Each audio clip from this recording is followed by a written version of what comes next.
Olá, povo de Deus. Terça-feira da oitava da Páscoa, dia 6 de abril de 2021. A nossa reflexão de hoje é a partir de Atos 2, de 36 a 41 e de João 20, 11 e 18. No final do seu discurso querigmático em Pentecostes, Pedro conclui dizendo que toda a casa de Israel saiba, portanto, com a maior certeza, de que este Jesus que vós crucificastes, Deus o constituiu Senhor e Cristo. Esse final solene corresponde a uma profissão de fé da mais alta importância. Quando o nome de Javé deixou de ser pronunciado por zelo, respeito dos judeus, foi substituído por Adonai em hebraico e Kyrios em grego. Kyrios é o Senhor. Portanto, um nome divino agora atribuído a Jesus. E Cristo, o ungido, corresponde ao Messias. Portanto, atestam que em Jesus todas as profecias se confirmaram. Frente ao contundente discurso de Pedro, todos ficaram compungidos no íntimo do coração e indagaram de Pedro e dos demais discípulos: que devemos fazer, irmãos? Compungir é sentir fisgadas no coração. É como se algo lhe mordesse o coração.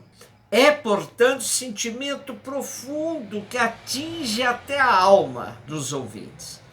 Essa reação com a pergunta, o que devemos fazer, é semelhante à que tiveram os ouvintes de João Batista em Lucas 3,10.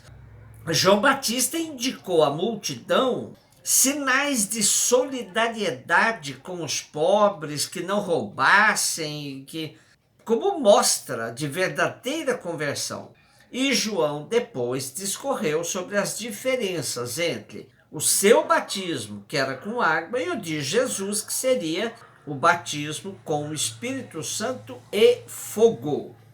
Aqui Pedro indica já a superação do batismo com água e vai direto no batismo do dom do Espírito Santo, que se recebe no batismo em nome de Jesus Cristo, com o consequente perdão dos pecados.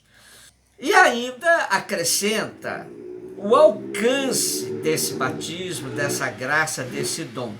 É para vós, para vossos filhos e para todos os que ouvirem de longe o apelo do Senhor nosso Deus, deixando também claro que Jesus é Kyrios, é Deus. A exortação para que se afastem da geração perversa é para que não se misturem mais com aqueles que não creem. E o versículo final do nosso texto de hoje apresenta a fórmula usada pela comunidade primitiva com a pedagogia do catecumenato, que exigia que se aceitasse Jesus e sua palavra primeiro, para somente depois ser batizado.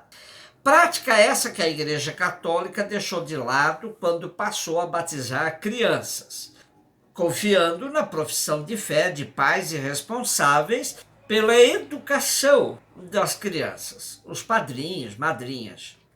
E quanto ao número dos que aderiram à fé cristã, nunca podemos levar assim ao pé da letra. Mas, ao dizer que foram 3.000, Lucas quer indicar o crescimento inesperado da comunidade fiel.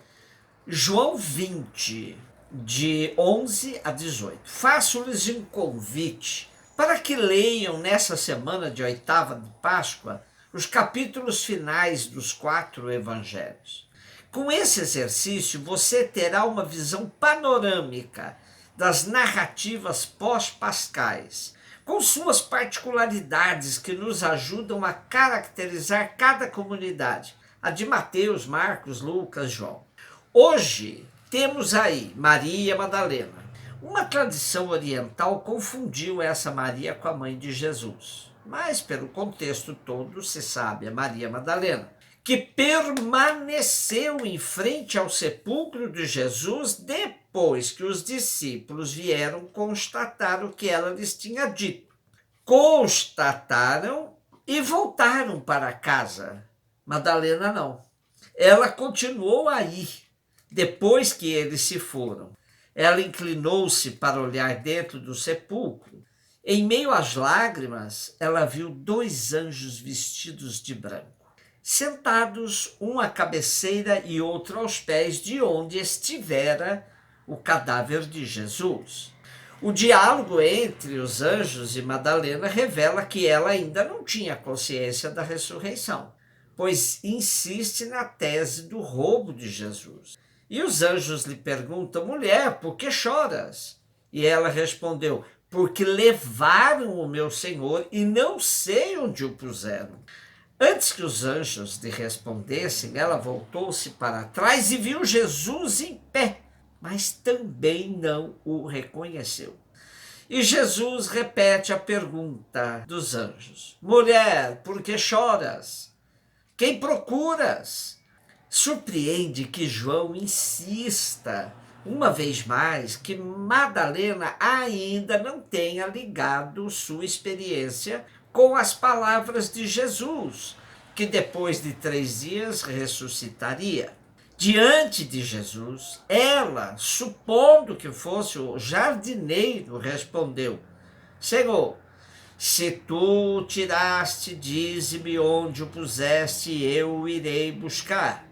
Ela ainda está insistindo que quer ter o corpo de Jesus. Aí Jesus a chama primeiro de mulher e ela o chama de Senhor, mas não esse, o Kyrios, pois ela ainda não o reconheceu. Porém, com o mesmo jeito costumeiro que tantas vezes ela deve ter ouvido dos lábios de Jesus, agora ele a chama pelo nome: Maria. Foi o suficiente para ela o identificar como seu mestre e lhe dizer Rabone. Aqui podemos supor que ela o tenha abraçado e que não queria soltá-lo mais, pois Jesus diz: não me segures, porque ainda não subi para junto do meu Pai. Esse episódio interessante nos remete ao Cântico dos Cânticos, quando a amada busca o seu amado e quando o encontra diz: agarrei-o e já não vou soltá-lo. E nesse clima Jesus dá o mandato missionário a Madalena: vai a meus irmãos e dize-lhes: subo para meu Pai, vosso Pai, meu Deus e vosso Deus. E assim ela o fez. Correu para anunciar aos discípulos que ela tinha visto o Senhor e contou o que ele lhe tinha falado. Diante disso, Santo Hipólito de Roma, teólogo controvertido do século III, reconheceu Madalena como apóstola dos apóstolos.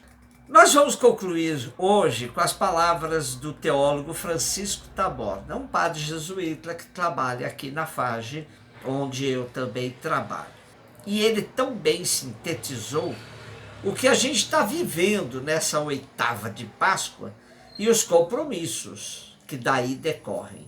Diz ele: o mistério pascal abrange a morte e glorificação de Jesus e, de certa forma, a vida toda de Jesus, enquanto historicamente a morte é consequência da vida e também no sentido de que a vida de Jesus foi uma existência pascal, contínua passagem para o Pai.